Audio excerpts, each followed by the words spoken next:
गांधी की रैली में मंच से प्रधानमंत्री नरेंद्र मोदी को गाली देने को लेकर सियासत उबाल मार रही है। पीएम मोदी के लिए कहे गए अपशब्दों को लेकर देश भर में गुस्सा है। शहर शहर प्रदर्शन हो रहे हैं। राहुल गांधी समेत पूरी कांग्रेस पार्टी से माफी मांगने को कहा जा रहा है। लेकिन इस बीच गृह मंत्री अमित शाह ने राहुल गांधी और कांग्रेस पर जमकर हमला बोला है। अमित शाह ने कहा है कि राहुल गांधी नकारात्मक राजनीति कर रहे हैं। कांग्रेस निम्न स्तर की राजनीति कर रही है। निम्न दर्जे की सियासत पर उतर आई है कांग्रेस पार्टी।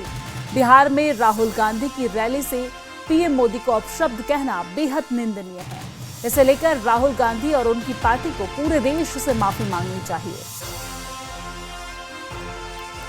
कांग्रेस के नेता राहुल गांधी ने जिस प्रकार से घृणा और तिरस्कार की नकारात्मक राजनीति की शुरुआत की है, उसका निम्न स्तर का एक प्रदर्शन उनकी घुसपैठिया बचाओ यात्रा में देखने को मिला।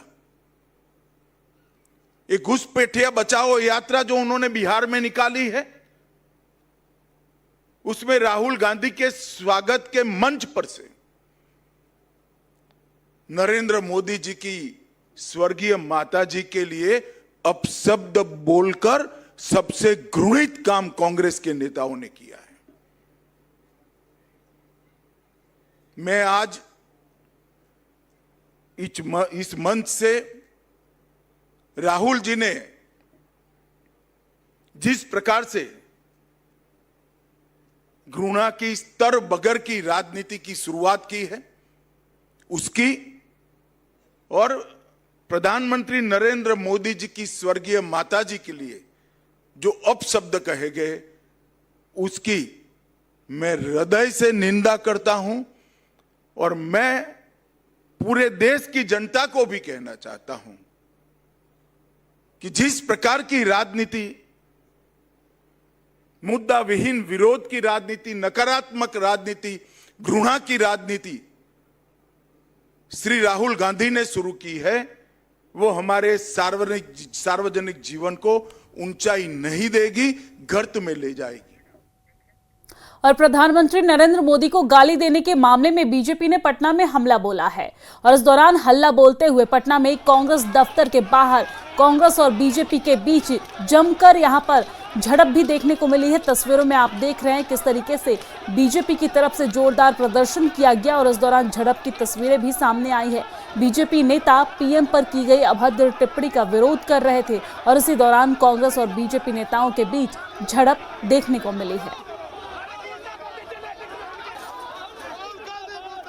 तो ये तस्वीरें हम आप तक पहुंचा रहे हैं पटना से, जहां पर आप देख सकते हैं भारतीय जनता पार्टी के जो कार्यकर्ता हैं, जो नेता हैं, वही यहां पर प्रधानमंत्री नरेंद्र मोदी के लिए की गई अभद्र टिप्पणी के विरोध में प्रदर्शन कर रहे थे।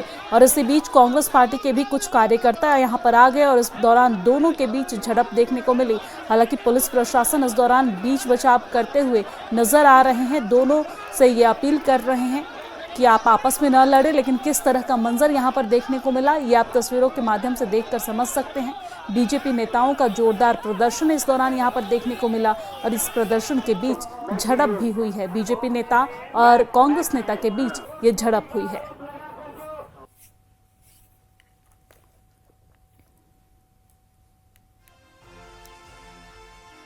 तो भारतीय जनता पार्टी लगातार हमलावर है। हमने देखा किस तरीके से बीते दिन बिहार की रैली में, राहुल गांधी के बिहार की रैली में दरभंगा में एक मंच से प्रधानमंत्री के लिए अपशब्द कहा गया और प्रधानमंत्री के लिए अपशब्द कहा गया तो पूरे देश भर में गुस्सा है। खासतौर पर बीजेपी कार्यकर्ता जो हैं वो इस बात को लेकर जगह जगह पर प्रदर्शन कर रहे हैं। ये तोड़फोड़ की स्थिति आज पटना में देखने को मिली है, जहां पर भारतीय जनता पार्टी के नेता कार्यकर्ता प्रदर्शन कर रहे हैं। तो इसी बीच कुछ कांग्रेस पार्टी के कार्यकर्ता भी आ गए और इस दौरान दोनों के बीच झड़प देखने को मिली। झड़प की ये तस्वीरें हम आप तक पहुंचा रहे हैं, जहां पर भारतीय जनता पार्टी के कार्यकर्ता और कांग्रेस पार्टी के कार्यकर्ता आपस में लड़ते दिख रहे हैं।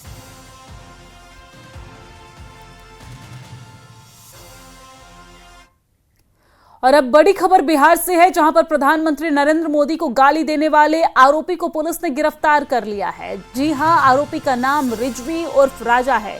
राजा को कल देर रात पुलिस ने दरभंगा से गिरफ्तार कर लिया।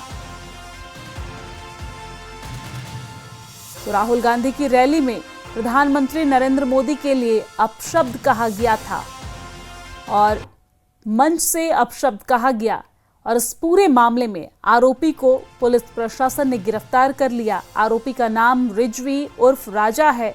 राजा को कल देर रात पुलिस ने दरभंगा से गिरफ्तार कर लिया है।